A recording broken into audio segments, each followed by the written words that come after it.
बिस्मिल्लाहिर्रहमानिर्रहीम। ज़ंजीर दिल के साथ मैं हूँ शादाब रियाज और मेरे साथ मौजूद हैं बैरिस्टर अरहम तारिक। नाज़रीन, सबसे पहले हम बात करेंगे फुल कोर्ट के फ़ैसले जो आए हैं और उसमें तहरीक इंसाफ की तकरीबन लीडरशिप जो है वो इस वक्त इलेक्शन से बाहर हो चुकी है।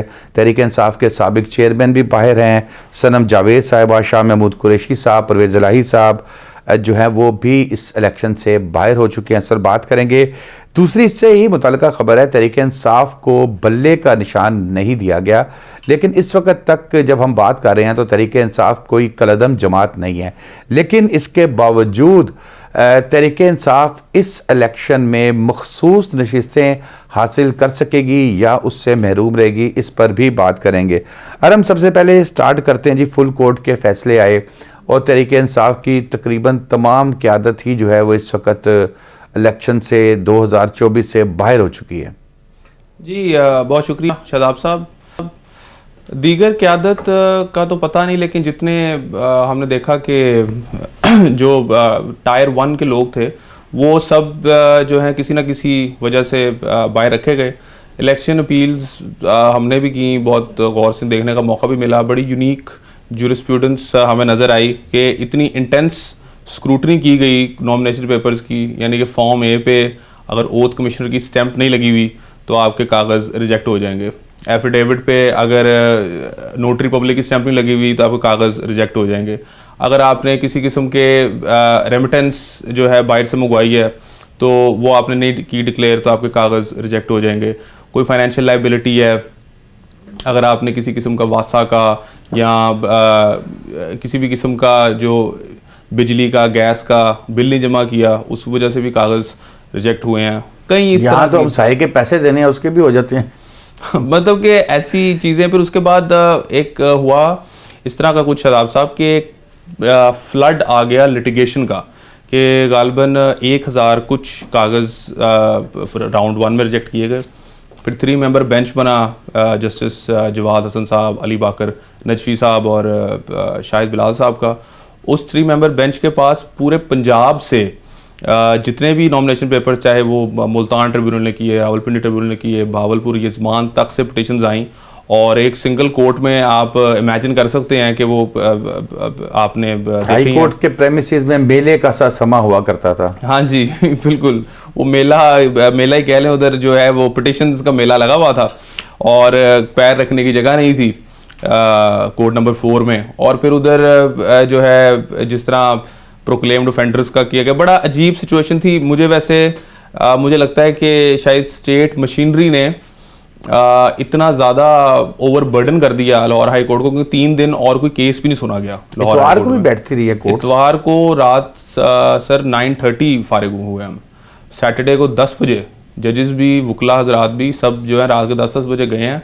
इतना काम अगर हमने कभी रूटीन में किया हो तो शायद पेंडेंसी। वकला हजरात तो चाहते होंगे कि ये इलेक्शन हर वक्त, हर रोज इलेक्शन, हर रात शब बारात हो। हाँ जी, फिर उसमें जाहिर है वकला की भी बहुत ज़रूरत पेश आती है और यकीनन जो है कुछ लोगों ने बहुत से पैसे कमाए, कुछ ने कोई। अच्छा, इसमें आरम एक पॉइंट ये है कि जो तहरीक इंसाफ के साबिक चेयरमैन है, चले वो सजा याफ्ता मुजरिम थे, उनकी नहली भी थी, सजा की सस्पेंशन का इशू भी हम कई दफ़ा डिस्कस कर चुके हैं। सनम जावेद साहिबा, शाह महमूद कुरैशी साहब, परवेज़ इलाही साहब, ये तो वो लोग हैं जो किसी केस में अभी तक सजा याफ्ता तो नहीं है। देखिए शादाब साहब, जिस तरह मैं बता रहा था, इसमें सिर्फ एक ये बहुत लंबा आर्ग्यूमेंट हुआ इस बात पे, तकरीबन 3-1 घंटे कुछ इस नाचीज़ ने भी उसमें आर्ग्यूमेंट्स किए कि प्रोक्लेम्ड ऑफेंडर क्या इलेक्शन लड़ सकता है कि नहीं लड़ सकता। तो वो जिस तरह मैंने आपको लास्ट वीक बताया भी था कि यही नज़र आ रहा है कि ये कहेंगे कि नहीं लड़ सकता और वो यही उन्होंने फैसला कर दिया। लेकिन उसके अलावा और भी दीगर इशूज़ थे। जिस तरह मैं आपको बता रहा था कि फाइनेंशियल, जिस तरह परवेज़ इलाही साहब का जो केस है, उनको फॉरेन एसेट्स डिक्लेयर ना करने पर उनके कागज़ रिजेक्ट हुए हैं। और उसके अलावा जिस तरह मोनस इलाही साहब हैं, मोनस इलाही साहब की क्योंकि जो पावर ऑफ अटर्नी थी नॉमिनेशन पेपर फाइल करने की, वो बार्सिलोना से आ रही थी। तो बार्सिलोना से जब किसी भी बाहर के मुल्क से कोई अटर्नी आनी होती है तो वो प्रोसीजर ये है कि एम्बेसी से अटेस्ट होती है और वहाँ से वो फिर एम्बेसी भेजती है। तो इधर ये हुआ कि एम्बेसी ने वो अटेस्ट करने से ही जो है इनकार कर दिया। तो उनके जो वकील थे आमिर राना साहब, वो बता रहे थे कि हम कोशिश कर रहे थे, जो बार्सिलोना में हमारे वकील थे, कि यार आप टेस्ट कराए क्यों नहीं भेज रहे, कहते हैं हम जाते हैं। वो बेचारे स्पेनिश लोग थे वो कहते हैं हम जाते हैं आपकी एम्बेसी, वो आगे से कहते हैं नहीं कि नहीं कर सकते हम टेस्ट। तो वो ये इस तरह के भी, मतलब कि जब स्टेट मशीनरी, तो देखे ना, इसमें तो डिनाई नहीं ना कर सकते कि you like PTI, you don't like PTI, ये तो आपको मानना पड़ेगा कि पूरी स्टेट मशीनरी उनके अगेंस्ट काम कर रही थी और वो हुआ है। फिर इस तरह की चीजें ना ऐसे ना करे, कहाँ कब, मतलब कि जो भी आप इसको कह लें, जजेस कि मैंने देखा है कि क्योंकि देखें हमारा सिस्टम एडवर्सेरियल है, कि कानून जो है या जज है उसको डेलिबरेटली अंधा होना पड़ता है, उसके सामने जो कागज आएगा वो फैसला उस पर ही होना है। तो इसलिए जब आपके सामने चीज़ आ रही है, अब जवाद हसन साहब ने जब ये पूछा कि जी ये तो एम्बेसी से जो टर्नी आई है, ये तो टेस्ट ही नहीं, ये तो वॉइड है टर्नी, आप तो ये तो नहीं कर सकते। तो उन्होंने ये बात की कि जी वो हमें करने नहीं दे रहे थे टेस्ट, ये वो। तो उन्होंने कहा तो इसमें तो मुझे तो नहीं ना पता कि उधर क्या हो रहा है क्या नहीं हो रहा है, तो कोई भी आगे कह देगा। तो ज़ाहिर है कोर्ट्स के भी हाथ बंधे हैं इस तरह। तो ये मतलब कि इस तरह की चीज़ों में कई इस तरह के फिर केसेस आए कि जिसमें एक जगह एक कॉलम में आपने बतानी होती है कि मेरे पे क्या कोई एफआईआर हुई हुई है कि नहीं। अब उसमें 5 लिखी हुई एफआईआर, लेकिन बाद में क्रिमिनल रिकॉर्ड जब चेक होता था तो उस पर 15 एफआईआर हुई होती थी। अब वो वल्लाह आलम कब हो गई। ये भी तो हो सकता है ना कि जब वो लिख रहे हैं तो 5 हुई हो, जैसे ही वो लिख के कागज जमा कराए बाकी 5 बाद में कर रहे हैं। 5 बाद में कर, वैसे में रूल ही होता है कि जब तक नॉमिनेशन पेपर फाइल ना हो, लेकिन वो बात ठीक है, लिखते लिखते ना हो गई हूँ। तो इसमें मतलब कि कई इस तरह के हमने देखे कि जिस तरह अगर आपने एफआईआर लिखी हैं और आपने साथ उनका सामने स्टेटस भी लिखना होता है कि इस क्रिमिनल केस का मेरे पे क्या स्टेटस है। आपने कहा मैं बेल पे हूँ या मैं रिमांड पे हूँ या मैं किस पे हूँ, तो वो आपने स्टेटस एक लिखा और बाद में पता लगा आपका स्टेटस, आप पे तो 87 सीआरपीसी की कार्रवाई हो चुकी है, आप तो प्रोक्लेम्ड ऑफेंडर हो चुके हैं, आपको पता ही नहीं है, तो फिर भी आपके कागज रिजेक्ट हो गए। तो मतलब इस तरह की there is a plethora of reasons का कुछ काफ़ी लोग एक्सेप्ट भी हुए हैं। पर हमने देखा कि ये शाह महमूद कुरैशी, इमरान खान इनको तो निकालो, उसके अलावा सनम जावेद के जिस तरह थे, वो भी एक जो है, क्योंकि बहुत ज़्यादा छोटे छोटे पॉइंट्स थे जिसकी वजह से उनके भी कागज़ रिजेक्ट हो गए। तो मेन कंटेंडर्स हमने वाइप आउट होते देखे, और जो रही सही कसर, एक तो जो मशहूर थे, जो सबको पता था कि ये पीटीआई का टॉप ब्रास है, वो वैसे निकल गए। और उसके बाद जो लोग बाकी थे जिनकी शख्सियत सिर्फ इलेक्शन सिंबल था, उनको बेचारे को इलेक्शन सिंबल नहीं मिला। तो मेरे ख्याल से बड़ा मुश्किल है उनके लिए इलेक्शन। अब इस सिचुएशन के अंदर अभी जैसे हम शाह साहब की भी बात करें, शाह महमूद कुरैशी साहब बड़े धीमे मिजाज के रहे हैं सियासतदान वो, तो शाह महमूद कुरैशी साहब भी अभी तक तो तमाम केसेस के अंदर अंडर ट्रायल हैं। इनके साथ क्या वाकया हुआ नाखुशगवार जिनकी वजह से इनके भी कागज़ रिजेक्ट हो गए? देखिए ना शादाब साहब, इसमें यही बात है ना, अब ये लास्ट टाइम कोर्ट में एक आपके दोस्त ही हैं बड़े अच्छे, वो केस कर रहे थे प्रेजेंट 3 मेंबर बेंच के सामने। तो उसमें जो है उन्होंने कहा कि जी ये तो जो है ना, उन्होंने मुस्कुरा के कहा कि ये तो 9 मई के एफआईआर हैं। तो अली बाकर नदवी साहब ने फ़ौरन कोशिश कहा कि आपको हंसने की बात लगती है, ये कोई ये बड़ा सीरियस मैटर था, ये कोई आम मैटर तो नहीं था। उन्होंने कहा जी इसको, लेकिन हम ये तो ना कर सकते कि ये एफआईआर्स को कोई और तरीके से डील करें और बाकी को और तरीके से डील करें। तो कुछ उस चीज़ का इम्प्रेशन भी हमने देखा छूट गया। और ये फिर उसके अलावा जितने, क्योंकि इसमें डिपेंड करता है कि प्रोसिक्यूशन जो साइड है वो कितना ज़ोर लगा रही है, सादे अल्फाजों में, इस चीज़ पे कि किसके नॉमिनेशन पेपर हमने कैंसिल कराने हैं। अब कुछ जो देखा हमने, जैसे शाह महमूद कुरैशी साहब थे, उन पे ईसीपी के पास भरपूर चीज़ें थी अमूमी तौर पर, क्योंकि इतना ज़्यादा नहीं किया जाता। वो एक कोर्ट की असिस्टेंस करने का रोल ज़्यादा होता है, एडवर्सरी का रोल कम होता है, जो भी कोई सरकारी अदारा होता है। लेकिन हमने देखा कि वो बहुत भरपूर तरीके से वकालत की गई उनके ख़िलाफ़। और फिर फाइनली जो है जब ऑब्जेक्टर की तरफ से केस लड़ा गया, तो उसके बाद उनके कागज़ भी रिजेक्ट हो गए। तो इसमें जो 3-4 दिन में हुआ, वो मैंने देखा कि बहुत एक जो है नॉर्मल से हट के गैर मामूल एक सिचुएशन थी। इस तरह अमूमी तौर पर हमने देखा कि होता नहीं है, लेकिन क्या हो रहा था कि एक ऑब्जेक्शन आती है, उसके बाद फिर वो ऑब्जेक्टर ही रिट पिटिशन में चला जाता है कि इसके कागज़ जो हैं वो आप कैंसिल कर दें। वो ऑब्जेक्टर का कोई पता नहीं है और वो कोई आम सा बंदा है, कोई गांव का बंदा है, और उस ऑब्जेक्टर को रिप्रेजेंट कर रहे हैं पाकिस्तान के नामवर वकील जिनकी फीस जो है वो मिलियंस में है, वो ऑब्जेक्टर पता नहीं कैसे पैसे दे रहा है उनको। तो कोई there was no method to this madness. बस जितनी कोशिश की, जितना किया, जितने लोग के नॉमिनेशन पेपर कैंसिल करा सकते हैं। बल्कि एक मजे की बात मैं आपको बताऊं कि इवन के कुछ ऐसे भी था कि जैसा नून लीग है, उनके मुखालिफ जो दूसरा कोई शख्स था नून लीग का ही जो टिकट ले सकता था उनके मुकाबले में, कुछ लोगों ने अपना जो है जोर आजमाइश करके उनके भी पेपर कैंसिल करा दिए कि ये मेरी पार्टी का ही बंदा है लेकिन इसको ना टिकट मिले, मेरे किसी बंदे को मिल जाए। तो ये हमने बहुत कुछ देखा पिछले 4-5 दिन। अच्छा, अभी एक चीज अरम और भी, हम पहले माजी में ये देखते रहे हैं कि जब ट्राइब्यूनल्स के पास केसेस जाते थे या बाद में पिटिशंस में चले जाते थे तो अबूरी रिलीफ दे दिया जाता था। यह कहा जाता था कि फिर ठीक है, जब तक इस केस का फैसला नहीं होता आप मशरूत तौर पर इलेक्शन कॉन्टेस्ट करें, लड़ें जाके, लेकिन जिस दिन आपको ये केस आपके हक में हो गया तो आप कंटिन्यू कर लेना अगर जीत के। अगर हार गए तो फिर उस मतलब अगर जीत जाते हैं आप तो फिर किसी वक्त भी जब आपके एंटी फैसला आता है, आपके खिलाफ फैसला आता है, तो आपका सब कुछ नल एंड वाइड हो जाएगा। इस तरह का भी रिलीफ नहीं मिला किसी को।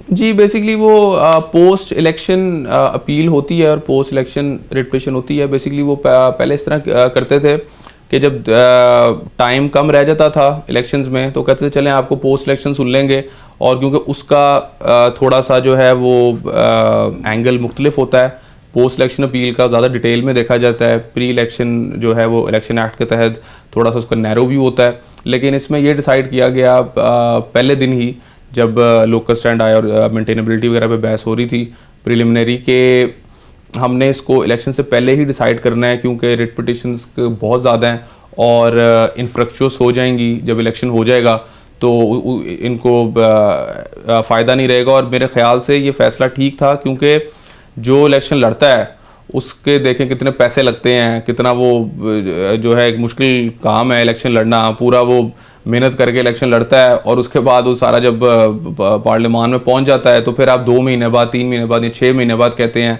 कि जी केस आपके फैसला आपके खिलाफ आ गया है तो आप जो है ये सीट छोड़ दें और दोबारा इलेक्शन कराएं। और जितनी पिटिशंस थी अब आप देख लें कि 50% मेरे ख्याल से तकरीबन जो ये ऑब्जेक्शंस थी, ऑब्जेक्शन पिटिशंस थी वो मंजूर हुई हैं, यानी कि इतने लोगों के कागज़ जो है रिजेक्ट हुए हैं। तो अगर 6 महीने बाद हुए होते तो केओस हो जाता कि आप अभी इलेक्शन हुआ है तो जो बाई इलेक्शन है वो तकरीबन उतना ही है जितना मेन इलेक्शन था, जनरल इलेक्शन। तो ये इस सेंस में उन्होंने किया, मेरे ख्याल से ठीक किया। बिल्कुल ठीक है। अच्छा, आप ब्रेक ले लें, ब्रेक के बाद आएंगे तो इंतखाबी हो गया, अब जो मखसूस नशिस्तें हैं इनका क्या बनेगा, इसका क्या कानून है, किस कानून के तहत किस तरीके से किसी भी सियासी जमात को दी जाती हैं, इस पर बात करेंगे।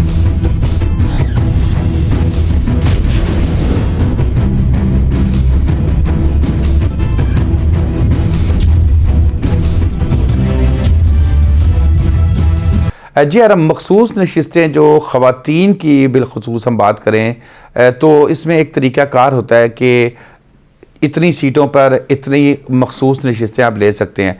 अब जब तहरीक इंसाफ से बल्ले का निशान तो ले लिया गया है लेकिन अभी तक उनको पार्टी, मैंने जैसे पहले भी बात की थी कि बैन नहीं है, तो अब वो एक तो वो कोई जूते पे इलेक्शन लड़ रहा है, कोई चिमटे पे लड़ रहा है, कोई गिटार पे लड़ रहा है, कोई बेंच पे लड़ रहा है, कोई ढोल पे लड़ रहा है। तो एक इंतखाबी निशान क्यों नहीं हुआ? कोई किसी किस्म का भी एक और भी ले सकती थी पार्टी। ये तो बड़ा इंटरेस्टिंग चला ना। एक तो ब्रेक से पहले आपने जो जुमला किया ना इलेक्शन तो गया, वो एक वर्ड आपने ओमिट कर दिया, उसमें से अच्छा किया आपने। वो जो 2-3 अच्छा किया, बता दिया, कटवा दूंगा बाद में। 2-3 दिन जो है वो जिस तरह चला, और 2 घंटे मैं वैसे अभी हम बार रूम बैठे हुए थे सुबह, तो ये बात हो रही थी, मैंने कहा यार हामिद खान साहब ने और बैरिस्टर गौहर अली खान साहब ने इतने कॉम्पिटेंट और सीनियर एडवोकेट सुप्रीम कोर्ट्स हैं, जितनी बहस उन्होंने की है और जो रिजल्ट उनको मिला है तो वो तो मेरे ख्याल से कोई भी 2 वकील उठा के ले जाए तो वो भी यही रिजल्ट ले आते बड़े सस्ते में। इतने पैसे ना लाख रुपया दिया है, मुझे 50,000 देते, मैं भी सजाए मौत ही कराता। मैं भी वही कराता। तो वही सिचुएशन बेसिकली हुई है। देखें, इन्होंने पीटीआई ने जो भी अपनी स्ट्रैटेजी बनाई हुई थी वो सब ये मुंह के बल गिरे हैं। सबसे पहले इन्होंने इंट्रा पार्टी इलेक्शंस हेस्ट में कराए। इन्होंने इंट्रा पार्टी इलेक्शंस उसी तरह या उससे बुरे कराए जिस तरह बाकी पार्टीज कराती हैं। अक्सर ये बात करते हैं, सिर्फ हामिद खान साहब के पास सीनियर एडवोकेट सुप्रीम कोर्ट हैं, हमारे भी बड़े हैं, इज्जत एहतराम का, लेकिन एक ही आर्गुमेंट सर्कुलर हो रहा था असल में कि जी देखें उन्होंने भी तो कराए हैं, पाकिस्तान में होते ही ऐसे हैं। वो बेसिकली जो रिलीफ मांग रहे थे वो एक्स्ट्रा ऑर्डिनरी रिलीफ उसको कहते हैं, वो एक्विटी का रिलीफ है कि देखें मेरिट पे केस बनता तो नहीं है अगर स्ट्रिक्टली देखा जाए, लेकिन क्योंकि इलेक्टोरल एक पूरी इलेक्टोरल बॉडी जो है पॉपुलेशन की वो डिसइनफ्रेंचाइज हो जाएगी, लोग अपनी पसंदीदा पार्टी को वोट नहीं डाल पाएंगे, बाकी पार्टीज भी ऐसे ही करती हैं। तो यानी कि वो चाह रहे थे कि नजरिया जरूरत को देखें, कानून और आइन को ना देखें। कानून और आइन को ना देखें। अब एक अगर आप उसकी साइड देखें कि जी इतनी बड़ी पार्टी है, बाकी भी ऐसे कर रही हैं, एक्स्ट्राऑर्डिनरी रिलीफ मिल जाए, वो उनकी ठीक है बात कुछ हद तक, लेकिन मकसद यही है कि आप अब देखें ना, आप चोरी करते हैं तो आपको यार वो भी तो करता है, वो भी तो करता है, वो भी तो करता है, ये वाली हर जगह तो ना चल सकती। आपने इंट्रा पार्टी इलेक्शन ठीक नहीं कराया, सबने लाइव भी देखा, वो हेयरिंग लाइव रखने का मतलब मकसद भी ये था कि चलो कुछ एटलीस्ट कुछ लोग तो हमें क्रिटिसाइज ना करें। जो केस किसी कोर्ट के पास आता है, जैसे मैं पहले कह रहा था, कोर्ट के पास जो केस आता है उन्होंने तो वही देखना है, वो ये नहीं कर सकता कि वो भी ऐसे करता है, वो भी ऐसे करता है। तो लिहाजा जो इन्होंने इनकी जो स्ट्रैटेजी थी, यहाँ तो देखना टर्मिनेशन लेटर नहीं है दिखा सके कि जिसने ऑब्जेक्शन की, बाबर साहब का, अकबर एस बाबर साहब का, कि जिसने रेज किया ये ऑब्जेक्शन वो हमारा पार्टी मेंबर ही नहीं है इस सन से, तो आप टर्मिनेशन लेटर दिखा देते। कोई मतलब कि कागजात पूरे करने होते हैं, कोई इतना मुश्किल काम नहीं है, हम भी करते हैं हाई कोर्ट में, कोई इतनी बात नहीं, लेकिन देखा कि तैयारी नहीं थी, किसी और जो है पॉलिटिकल फेज ऑफ माइंड में थे, लीगल फेज ऑफ माइंड में नहीं थे। फिर कुछ डिस्टर्बेंसेस, जिस तरह वो बैरिस्टर गौहर खान के घर पे जो मामला हो गया, बड़ी अनफॉर्चुनेट बात, लेकिन अब देखें कि किस हद तक ये पहुंच गया कि वो सुप्रीम कोर्ट में चीफ जस्टिस के सामने खड़े हुए हैं। सीरियसली मेरे लिए बड़ा ये शॉकिंग था कि यार ये एक बंदे को पता है कि ये इस वक्त कहाँ खड़ा हुआ है, और हल्का सा वो करेंगे तो एक और फिर तमाम मीडिया उसको लाइव कवरेज दे रहा है। तो ये तो काजी साहब की मेरा ख्याल है मेहरबानी है चीफ जस्टिस साहब की कि उन्होंने 1 मिनट उन्होंने रोक के कहा कि जी मुझे पता है ये लाइव चल रही है, तो बाद में इस पर डिस्कस करते हैं, लेकिन उन्होंने रिलीफ दिलवाया नहीं वो। लेकिन आप इसको दूसरी साइड से तो देखें ना कि ये इतना, इसका मतलब है कि पुलिस को आपने बाइख्तियार और जो है खुला लगाम कर दिया है कि वो इस तरह की सिचुएशन में भी ऐसा काम कर सकते हैं, और बाद में आईजी साहब आके कह रहे हैं जी वो किसी वो कोई इश्तिहारी थे उधर, तो वो पकड़ने गया था, कोई ऐसा ही तो मुझे नहीं पता। तो आपको कैसे नहीं पता? ऐसा हो सकता है जैसे होटलों पे छापा मारते हैं ना, तो इश्तिहारी की तलाश में छापा मारा, कमरा नंबर 1 खोला। नहीं देखे ना, ऐसा हो सकता है, ऐसा कोई मतलब कि ये बात यकीन करने वाली है कि एक शख्स जिधर खड़ा हुआ है पूरा पाकिस्तान उसको देख रहा है, तो आप उसे अगर इश्तिहारी ढूंढना चलेगा तो ये खैर एनीवे। इसमें ये है कि एक तो ये मसला, उसके बाद वो डार साहब की जो पार्टी आ गई, ठीक है, अब आपने यार इतना इतनी आपकी एक प्लान बी है इतना बड़ा, याद हम बात करते थे कि पीटीआई को plan A B C D सब रखने पड़ेंगे क्योंकि इनके साथ होनी बुरी है। तो आपको पता है जेर ताब जिस तरह आए हुए हैं, आपको वो सब कुछ करना चाहिए। देखे ना, मुझे पता हो कि जिस तरह होता है नॉर्मल, कि मुझे पता हो कि यार मैं हाई कोर्ट जा रहा हूँ, इस जज की इस तरह की जो है ना, क्योंकि हर किसी का एक अपना मिजाज है, इस तरह का मिजाज है कि ये मेरी ये पिटीशन पसंद नहीं करेंगे, तो मैंने 10 टाइम्स ज्यादा तैयारी करके जाना है कि यार मैं उनको लाजवाब करूं ताकि वो मजबूर हो मुझे रिलीफ देने में। कभी रिलीफ दिया जाता है, कभी खींचना पड़ता है, तो लेकिन वो नहीं देखा हमने। फिर उसके बाद वो जो पार्टी थी वो उन्होंने 1 घंटा भी नहीं निकाला डार साहब ने, वो तो मतलब कि देखे ना, अब मजाक है ना, ये इधर से लेटर आया है, इधर से प्रेस कॉन्फ्रेंस का दावतनामा आ गया है, इधर से आपने उनको बुला लिया इधर अपने प्रेस क्लब, और वो प्रेस क्लब भी देखे ना, और वो अब तो आपका प्रेस क्लब मशहूर इन्हीं प्रेस कॉन्फ्रेंस के लिए मेरे ख्याल से हो गया, इधर यही होता है सिर्फ। तो वो भी उन्होंने 1 घंटा नहीं निकाला। फिर उसके बाद एक केओस था, लैक ऑफ लीडरशिप ऐसी थी। ऑब्वियसली आपने जो 2 साल पहले इसने पार्टी ज्वाइन की है उसको आपने चेयरमैन बनाया हुआ है, कोई उनकी सुनने को तैयार नहीं है। आधे लोगों ने कागज जमा करा दिए ये पीटीआई एंड पे, वो जिसमें डॉक्टर यास्मीन राशिद वगैरह भी थे, इस तरह के उन्होंने जमा करा दिया। उसके बाद कहा नहीं जी हम रिट्रैक्ट करते हैं, हम अब हमारे लोग आज़ाद ही होंगे। यार कोई आपने जो plan A B C D किधर गया? कोई आपकी जो लीडरशिप है, हामिद खान साहब frankly is not interested PTI को लीड करने में, कभी भी नहीं थे, उन्होंने मना भी किया। गौहर साहब के इसलिए तो उन्होंने आगे कर दिया। बिल्कुल ऐसे ही वो सारी स्टोरी जो आपने बताई थी। अब वो उसके बाद वो भी इंटरेस्टेड नहीं है। उसके अलावा आपने या तो कोई इस तरह का कोई बंदा जिसकी कोई बात सुनते हैं आपके पास, अगर इस तरह की सिचुएशंस में पार्टी का शराजा बिखर जाता है, अगर उसके पास कोई ऐसी लीडरशिप बैकअप पे ना हो, क्योंकि ये तो आपको सोचना पड़ता है ना कि जी मैं अंदर जाऊंगा तो पीछे ये होगा, फिर ये अंदर जाएगा तो उसके पीछे ये होगा, इस तरह करना पड़ता है। लेकिन हमने देखा कि कोई प्लान नहीं था, फिर उसके बाद फिर सबको आज़ाद निशान मिल गए, फिर किसी ने ये सोचा ही नहीं कि अब हमें जो है नहीं मिलेंगी जो मखसूस नशिस्तें। अब वो रिजर्व सीट्स जो हैं वो आपकी बनती हैं 30%। तो आपने बेसिकली मतलब कि थ्योरेटिकली स्पीकिंग अगर पीटीआई ने पावर में आना है तो क्या होना चाहिए? होना ये चाहिए कि उनको उनके 132 से ज़्यादा एमएनएस भी जीते हैं, ये सब मतलब कि आज़ाद लोग वैसे, क्योंकि for all intends and purposes PTI इस वक्त कोई पार्टी नहीं है। वो आपने यही मैं कह रहा हूँ कि पेपर पे नहीं लिखा हुआ, इंडिपेंडेंट लिखा हुआ है इनका। मतलब कि वो आपने कहा ना कि कलदम चले, वो तो प्रोस्क्राइब्ड होती है, तो वो और चीज़ है। अभी तक तो नहीं है कोई ऑफिशियली। वो तो एक और चीज़ है। एक प्रोस्क्राइब जमात होना, स्केड्यूल में आ जाना, वो एक मुख्तलिफ चीज़ है। लेकिन for all intends and purposes मकसद क्या होता है पार्टी का? मकसद पार्टी का इंतखाब होता है, पार्टी का एक डिसिप्लिन होता है, पार्टी को जो है कुछ पर्क्स दिए जाते हैं जब इलेक्शन में जाती है, वो सब खत्म है। तो ये आज़ाद लोग हैं, फिर इसके बाद कोई इन पे ये कोई लाजिम भी नहीं है। मतलब कि ऐसा भी हो सकता है कि आप आज़ाद इलेक्शन लड़ें और जो है उसके बाद आप नून लीग ज्वाइन कर लें या कोई भी पार्टी ज्वाइन कर लें, तो वो बाउंड नहीं है किसी भी चीज़ के। वो जो फैसला था कि जी ये पार्टी के डिसिप्लिन से वोट करेंगे, वो भी इन पर नहीं लगता। और इसमें अब ये भी मामला है कि कितने ऐसे लोग हैं जो कि अभी नून लीग से या पीपल्स पार्टी से आए हैं, तो वो उनका कुछ पता नहीं है, फिर आ जाके सिर्फ उनके पास जो सहारा है वो एक ट्विटर की और फेसबुक की पोस्ट है जिसपे उनकी तस्वीर लगी हुई और नाम लिखा हुआ है कि ये हमारे इधर कैंडिडेट है। वो कितने लोग देखते हैं, कितने लोग उधर जाते हैं?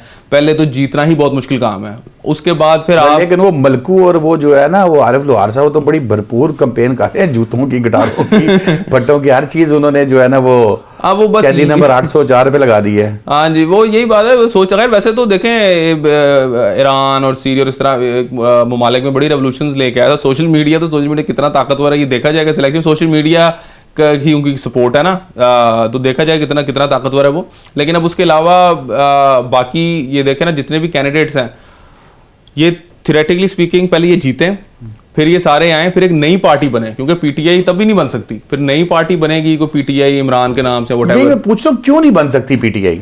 नहीं देखें, पीटीआई इस वक्त बेसिकली सस्पेंड है।